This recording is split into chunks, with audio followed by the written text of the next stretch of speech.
There's a lot we can get into when it comes to writing about relationships. For one, relationship doesn't strictly apply to relationships of the romantic variety. And even when it does apply strictly to the romantic type, expressing a relationship can take many different forms. You can have stories about characters falling in love, stories about working through issues of being together in general, or you can have stories where the characters are in a relationship without any sort of major conflict. All of these are welcome, and I think stories with the latter two elements are particularly wonderful to explore. However, cutting through all of this, I think when most people ask me about writing a relationship, the question is mostly about a new relationship, falling in love, writing romance. So with that in mind, what is my advice on relationships? Well, a large part of it comes from chemistry, a topic I brushed on earlier this month. And when I brought it up, I mentioned that chemistry comes from similarity and contrast. And I think that's the most important part to consider when writing romance. It may sound like a bit of an eye roll, but the love interest is the answer to your main character's problems. If they both are main characters, this can mean a vice versa situation. This doesn't mean that the love interest is tasked with fixing the main character by any means. Instead, it means that the love interest offers something new, usually like a change of perspective that will be able to help the main character overcome their faults. Throughout the plot, as they reconcile their differences, this is where most of the conflict of the relationship comes in. Because for however much the pair like one another, this flaw is usually really hard to overcome. Once they successfully can do so, however, that's when the relationship finally can be successful. And of course, none of this is really necessary, but exploring the conventions of romance are really helpful. There are many resources dictating how romance should be written, and getting that foundation is really helpful. I'd highly recommend anyone wanting to write romance in any book or comic to look into these formulas first. There's nothing wrong with writing based on a formula, especially when you're learning, and doing so will give you a much better understanding than simply reading about these formulas well, and listening to someone talk about these formulas, because there's so many bits and there's so many reasons for it. And once you understand the pieces that make up a romance and the romance genre, you can start leaving these things behind and rearranging them as needed and just assessing them better. I guess it's just one of those things where once you know about the rules, you can learn how to break them properly. And that is where most of the fun comes in. And when you're working off of a formula, you can really learn how to work with the formula, but work it in a naturalistic way that makes sense for your particular plot. It's a lot of balancing and a lot of finagling, and I think it's a great exercise to write off of these formulas, even if the work that you get in the end isn't something you want to keep. Yeah, so looking the Harlequin formulas, that's the main one that's coming to my head right now, but there's lots of them and they follow the general same principles. And yeah, like I said, you get a base understanding of all of that, and then you can work off of it however you please. That's mostly what I wanted to talk about for relationships. This is another one of those really big topics that I'll talk about when I have more time to flesh out things in general. However, I think that's a good start. I hope it's a good start. I always feel like these are very short, but I don't have a lot of patience, especially when there's a crazy puppy in my house.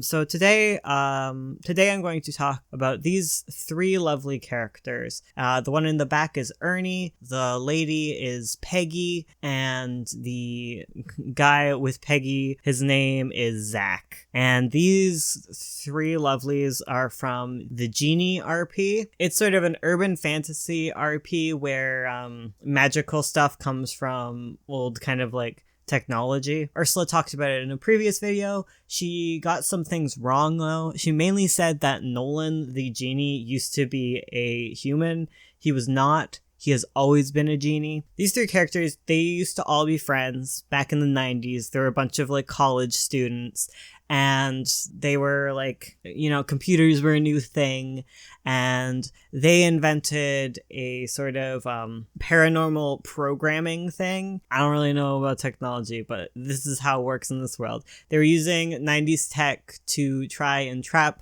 paranormal entities. And it ended up actually working for them, and they caught a genie. And this genie's name was Nolan, and they all kind of became friends with him. So Ernie was the one who was the first one to be successful in their computer programming thing, and they were able to, he was the one who caught the genie, and so he was granted 3 wishes. And so, with his 3 wishes, he didn't really wish for anything. He was very interested in the fact that he had done this in the first place and didn't quite believe that he had done this in the first place. They were like looking up like old like ancient spells and things and seeing if they could like convert them, and he managed to trap a genie, and he is just like, what? He starts like becoming friends with Nolan, like best friends, and he kind of has a crush on Nolan, but he's not really out about it. And yeah, like he holds on to Nolan for a long time, and they just become friends, and that's why Nolan has all that 90s swag when he shows up in the main portion of the RP, which is like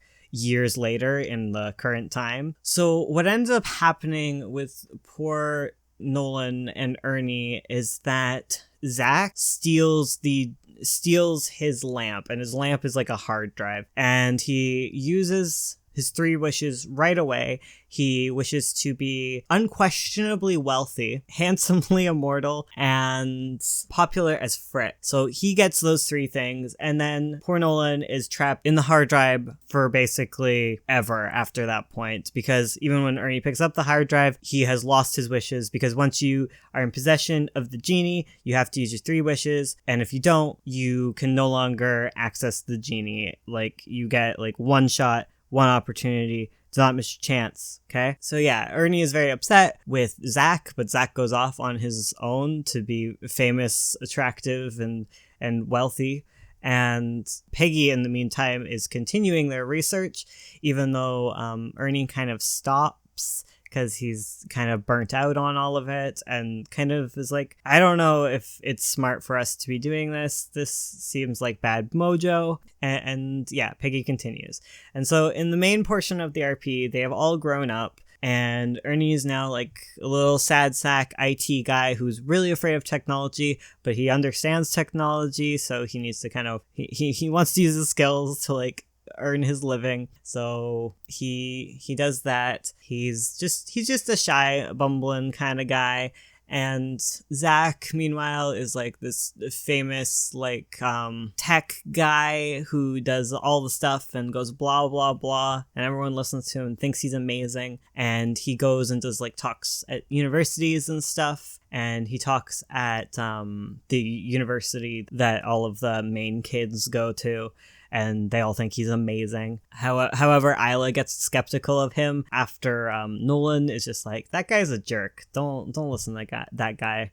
And she's like, what do you mean? Like, he's amazing. He's smart. Look how far he got in life. And Nolan's like, I don't know about him. He seems like a jerk. So yeah, he shows up at their school, and then one day, okay, so Peggy in the meantime, Zach gets her a position at the university, and she teaches like her eclectic little paranormal technology class. No one really signs up for it except by accident or like just by stumbling upon it. So, like, it's not really listed for people to find it, but like that's her job. She gets paid to do research because Zach pays her. He likes her. He's always had a crush on Peggy, but Peggy's not really super into him, but she's also kind of into him. She was really cute back in the day. She's too busy researching to be his friend. Anyways, so one day when Zach shows up at their school, they go to the talks. They're like, wow, he's amazing. And then they go back to their classroom, and Peggy is in handcuffs. And Zach is there, and like he leaves, and she tries to hide the fact that she's in handcuffs from the students. They're like, what is going on, Peggy? And they just, they think she's into some kinky stuff. And she's like, no. She's like so bashful about this. How dare they even think she's not with Zach? No. Yeah, so they start investigating this because like, what is going on? And eventually they find out that Peggy is a werewolf, and those are like silver handcuffs, and Zach was trying to like help her contain herself on the full moon. See, because when Peggy was like continuing her research after like she was the only one who continued the research on this paranormal stuff, and she kept researching it until one day she did catch something paranormal. She caught a computer virus of sorts, and it cursed her into being a werewolf. So be careful on the internet, kids. You might turn into a werewolf. So yeah, so she's a werewolf, and Zach is trying to figure it out. Meanwhile, he's also trying to find the hard drive that has gone missing, because after he used it, he misplaced it. Well, he hid it so that no one could find it, and then he goes to get it back because he wants to help Peggy not be a werewolf anymore, and it's gone. So Zach's kind of the villain, kind of not, but he wants to take Nolan back and give him to Peggy so Peggy can use her 3 wishes. Meanwhile, Nolan's not a fan of this. He doesn't like to just be used, and he's very upset because he feels like he was abandoned by Ernie. Ernie also feels like he abandoned Nolan, and he feels really bad. Yeah, so that's that. Ernie's cute. He's off trying to make the best of his life. He likes to hang out at like comic book stores and things. He's kind of a big nerd, and he crushes really hard on the owner of this comic book store that does like game nights and all this fun stuff, and he's always like Ernie's always helping him do everything and just being basically a teenage girl in love, and everyone sees this. He makes friends with like another professor, I think that was Ursula's character. She was nice, like they were becoming friends, and she was like very confused about all this like paranormal stuff that's going on, and like what's going on with Zach. He seems like a jerk, and yeah, she was becoming friends with him, and she totally can see that he's totally into the comic book store guy. So yeah, that's Ernie. Meanwhile, Zach is flirting with Peggy all the time and trying to get her to like him, because he didn't want to use his wish to get Peggy to like him, but damn, he thought it would make her like him, but she's so busy with her work all the time. She really wants to uncover this werewolf stuff on her own and not have him save the day, but he's trying. I think this is like the shortest talk because I don't really know tons about what happened, because this RP was a while ago. It was really fun. We basically did it over like one Christmas, so there's lots of like Christmas parties that happened. That's all I remember. Eventually, one of the kids gets possessed by an evil spirit that from the internet or something, and then we stopped. There you go. Thank you so much for watching. We're probably doing our live stream tomorrow. We'll probably do it earlier. We're going to the zoo again for like a late night thing. That is fun. I'm excited and spooked. Gonna howl with the wolves like Peggy. Woo woo woo. Yeah, so check out all of the links in the description so that you can follow me and so that you always know when we have videos, because we have a lot of videos. I have 2 more videos to make. Yay. I don't think I'm going to do a Q&A because I didn't pitch it long enough.